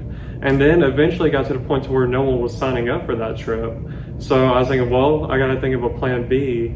And because they wouldn't give me my money back, they just gave me a travel credit of the amount that I paid for, and you could put it towards another trip. So it ended up being Ireland. And I was thinking, well, I want to go to Ireland because like as far as like ancestry, like my family's from Ireland and Scotland, all those areas. So I was thinking, well, let's just go to Ireland for 8 days, and you know, the travel credit paid for it. So I flew out there, just having a different expectation of Ireland. Like I just thought, okay, just green hills, pubs, that's it. But then when I got there, the first day did kind of feel like that. It almost felt like I was still in America, because there was a lot of bachelorette parties there in Dublin. People going I got a to. buddy over there right now. He just he posted a picture with Conor McGregor at his bar. Wow, really? That's awesome. It's pretty cool. Yeah, that would have been cool to see Conor McGregor. I did not get to see him, but that would have been cool. But it almost felt like I wasn't in Ireland at that point, because I just heard so many. I can just tell that these people are American just based off their accents. Right. And it just felt very American. But then once we got out of Dublin, we went to a few other cities, and that's where I felt like the true, like, authentic side of Ireland came out. And I think I just enjoyed seeing more than just green hills. Like, I did see huge mountains there, and even like beaches. I didn't expect beaches really to be like a thing there. So like even seeing that, the people there is really friendly, and they're very like, they came up to us and I could tell we're American. Yeah. Well, except for one city. There's a ironic thing with this one city we went to called Galway. It was the last city in Ireland we went to, and someone was telling us, oh, this is one of the friendliest cities in Europe. And we were there the whole time, and like we went on a walking tour, and people can tell we're Americans. And the whole time they're like hackling us. They're like they're like making comments while the guy's like showing us around, the tour guide. and they're like, "Oh, F you, go back home and go back, Americans." Like, and we're like, "Oh, this is so friendly." Yeah. This is like, I don't know if that guy was being sarcastic, but it was just, that was kind of like the funny part of that was, you know, them saying it was so friendly of a city, and then we get there and that was the least friendly city that we went to in Ireland. But I think just the whole experience of it all, just getting to like see the sports that they do there, some kind of sport where like you catch a ball with like this stick. It kind of reminded me of like a stick that they use for lacrosse, but it didn't have like the It was net. more like a scoop. Yeah, so like that was really cool that, you know, that we got to see like sports that they play in Ireland. We went to see like an Irish like dance, like tap dancing thing, which was kind of cool to see, you know, like how, Something you don't see every day. yeah, like river walk or whatever it's called, river dance. But like that was cool, getting to even try like Go up to different. Swan up here in Cleveland, see people doing that. Yeah. Yeah, they got like 3 teeth in them out there. Oh yeah, so yeah, even just like seeing just the scenery, and the weather was nice. The castles were really nice to see. So Yeah, I definitely would want to see the castles. Like I said, my dad's side of the family's from Ireland and everything, and he's actually been wanting an Irish knot tattooed on him, but wow, alright, cool. But I've wanted to do that and everything. I think the same thing, like you said. I think it'd be pretty cool to go out there and see the countryside and stuff that you don't see on pictures. yeah, And then, like how you said about Greece, I've seen a thing where, you know, your classic pictures that they advertise, like the white stone or whatever material is used for, like that hillside of like rooms and shops and stuff, and then the clear blue waters. And then I saw a thing. This is what there was somebody that went there. Yeah, they sucker you in for this picture, but when like right behind it is like just slums and everything. It's like, yeah, I don't recommend Greece. Yeah. It's not worth the money. It was nice what you see in certain pictures, but for the whole shebang, it was yeah, exactly. So I think that's why Ireland was my favorite, because I had maybe a lower expectation of thinking, okay, well, at least it'd be cool to travel there. Yeah, just because my family's from here. But then when I got there, I learned like so much more about the culture, and even the food there was really good. They had some like stew that was really good, and it was like some of it, like I even tried lamb for the first time, was pretty good. Even I'm sure you can have that here, but even just having it there was really good. And so I learned a lot about that trip, and you know, would love to go back to Ireland one day, but one day maybe another country will overtop that. But right now, that's my favorite one. But as far as your second part of the question with like a country or anywhere that I want to go to that's that I've been like wanting to go to so bad, it would be probably Italy.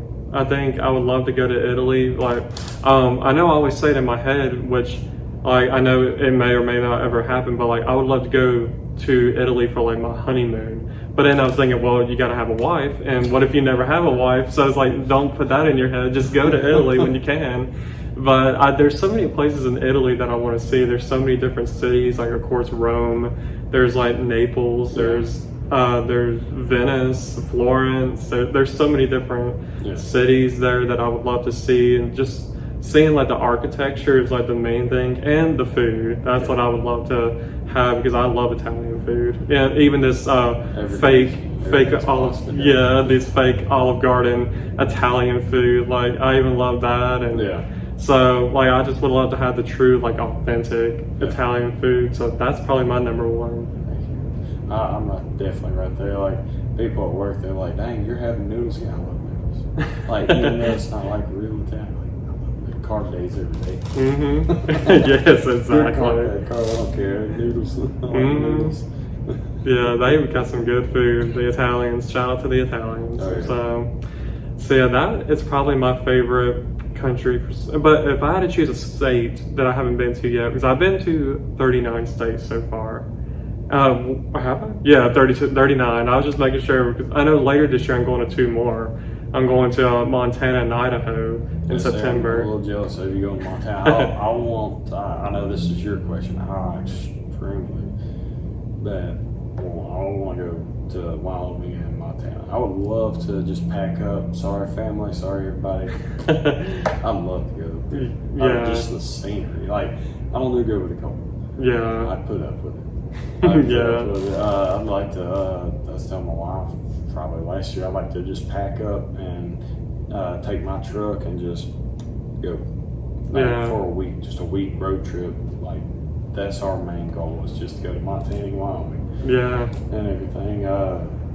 The furthest I've gone is to Iowa for work. And Jack Squad up there from Missouri all the way up to Illinois, all the way over to Fort Dodge, Iowa. I'll chase the sunset for 2 hours. Yeah. I'll sit there and watch it for 2 hours. Set. It was crazy. But yeah, Wyoming, Montana. So I'm a little jealous of you going to Montana. I wouldn't mind going to Idaho, but I haven't seen. I haven't looked. But I haven't seen anything that like just jumps out at me. Yeah. I think for us, the reason why we're mainly going to Idaho is because we kind of want to see the Boise State football field. So we're going to, because they have the blue football field instead of the typical green football I field. thought they had to change that. Yeah, they still haven't. So while it's still blue, we're going out there. I don't like football. I'm not a big football fan. Never have been, but I even heard about that. I thought it was kind of funny. Yeah, so Kind of funny. I was like, this is so unique. And I have a friend that lives out there too. I was like, I might as well go to Idaho just to say I've been there. I eventually want to go to all 50 states. So yeah, that's going to be the thing, is Montana and Idaho and Wyoming. And then, but as far as maybe another state, like outside of those two, probably like Hawaii. Probably that would be one that I would love to go to, even though I know that's a lot of money. So, What's your, if you don't mind me asking, you don't have to say, but what's your least favorite state? I actually have 3 man. in mind that I will never go to again. Just because there's nothing to do there, and it was kind of just boring. Kansas, yes, that's number 1. Arkansas, I feel like there wasn't as much to do in Arkansas to me. I mean, sure, they have maybe plenty of nice hiking trails and all that, but I can do that here. And then Delaware was my 3rd one. Like, I felt like there was a mansion that I went to a couple months ago. I was in Delaware, and I mean, that was the only nice thing about Delaware. Sure wasn't anything else there really to do. So those were probably my 3 least favorite was those. Every other state, I feel like I've enjoyed, but like sometimes just one time, just go around there. All right, I'm good. Check that off the list and don't go back. So, but at least I got to experience a mansion out of Delaware, and Kansas. They got some those wind turbines or whatever. You don't see that here. That's interesting, I guess. I thought it was pretty cool coming across from Iowa back to Illinois. You could stand like literally an hour away. It's because it's so flat, because you always hear about it. Yeah. And they are pretty tall, because the trucks I build are boom trucks, and I've seen 150-foot one stretched all the way up, and it's barely touching like the bottom of the turbine. Yeah. But or the wing on it. But yeah, it's crazy. I've seen one, looked at the time, still driving 80 miles an hour down the road, and it's like, man, we ever gonna get there? Yeah, it's I see it. Yeah, I know, that is crazy how huge those things are, for real. It's pretty cool. So I think that even like as we were talking about full circle moments, I think those are even my moments where I feel like I'm having minor full circle moments. I feel like even with this podcast, I feel like I don't feel like I've made it to my big major moment, but I feel like I've made it to some good, like, I guess, accomplishments or achievements, like even getting up here to like episode 80 in the 80s right now. Like, I think that's an accomplishment in itself. I mean, I've made it over a year. Like, so I'm looking at the struggles of season 2 and everything. Yeah, so like just even overcoming those challenges. I think that, as we're closing out on this topic, I think that it's really good that we even brought that up as well, because I guess it just shows whether it's a place like this that you open, like a physical place, or a place where, like a business for me, where I'm having to start online and then eventually want to do like in-person, like more in-person interviews, or not interviews, more episodes. But I think that it just shows that everyone goes through challenges, and even there are rewarding moments in those times of like your journey to get to where you're at. So I think that this was a really good conversation. I definitely appreciate you letting me come here. I'm glad you came. I do want to say one thing about my dad. He never touched me or hit me, strike me, whatever you want to say. Kind of sound bad, but he never did that, and he never cussed at me. So I don't want to get no phone calls from him. I want to make that clear. Yeah. He's a hard person to impress, but it's for a good reason. Yeah. But yeah, I wanted to get that out there. I meant to say it earlier, but Yeah. So in case he decides to watch this one night and makes it this far, he yeah. never did that. Yeah, make sure if you're listening to this that you heard that from here, that you're a good dad. Yeah. He is. When he wants to be. Yeah. He's still a turd as my dad, so he's gonna be a turd to me, but for a good reason. But yeah, he never did anything like that to me. Yeah, so that's good. Go ahead, clear that. Yeah, so let's clear that up. That's definitely good. So yeah, I definitely appreciate you letting me come here, and I definitely look forward to having you back on the podcast. I was about to say I wouldn't mind coming back whenever later on down the road. So me and you both have gotten into since then. Yeah, most definitely. So I definitely appreciate it. You're welcome here anytime. Yeah, That's how I really actually want this place to be. Like even if they don't participate in classes, they're like friends that I know, or people I know. Like just hang out. I've had people come and hang out before that don't take you, just seeing what's going on, how everybody's been, kind of thing, and they'll watch class. So that's how it is. Like I said, we offer 4 free classes, open 4 days a week, and got to start somewhere. Yeah, exactly. There's one price that gets you unlimited classes, unlimited topics. So I try and offer as much as I can for the least amount of money. Yeah, To absolutely. get people in here. So, but yeah, they'd like to be a part of it. They're more than welcome. If they just want to come and hang out, they're more than welcome. So. Yeah, I think that's good. Like you said, we all got to start somewhere. So I think, for anybody that's watching this that is, wanting to have their full circle moment of any dream that y'all are trying to pursue, just know that you got to start somewhere, and know that it's not always going to be an easy task to take on. There's going to be hard things to overcome. There will be challenges, but know that it could basically, like that saying, like what doesn't kill you makes you stronger. Like you're going to come out of it even bigger and better because of those hard moments. And even though it may not feel good to go through those moments at the time, but having that strength, and then seeing yourself years down the road and seeing like, if I didn't go to that moment, I may not be where I'm at now. Right. So I hope that anybody that's watching this, y'all pursue your dreams and go after it, and don't give up. So anyways, everybody, I definitely appreciate y'all watching or listening if you're listening to this from any of the podcast streaming platforms. And I guess I will see y'all in the next episode of Not Your Average Joel. Have a good rest of your day. Thank you, everybody, for listening to another episode of Not Your Average Joel.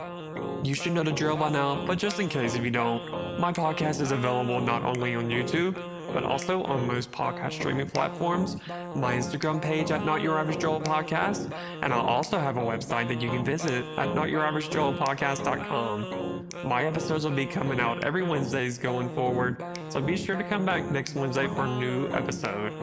Thank you once again for your support, and I will talk to y'all in the next episode of Not Your Average Joel. Goodbye.